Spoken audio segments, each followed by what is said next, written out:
Hi guys, in this tutorial we'll learn how to use class and ID in HTML. It's really simple.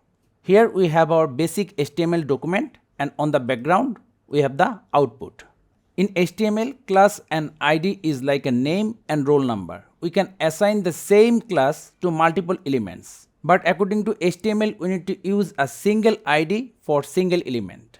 Suppose we want to assign a class name to this paragraph. For that, go to the first tag, give a space, write class equal double quotation. Inside we will put our class name. As it's a paragraph, so let's start with para, then add the class.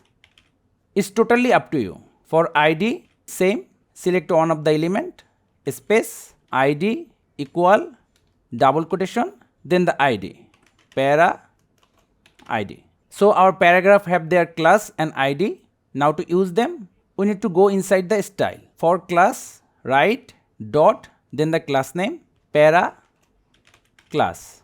Open brace, close brace, give it some space. Now suppose we want to change the color of this text into red. For that, color, clone, red, semicolon. For ID, we need to write hashtag, the ID, para, ID, opening brace, closing brace, same, give it some space. Let's change this text color into green. For that, color, clone, green, semicolon. Now save it and reload.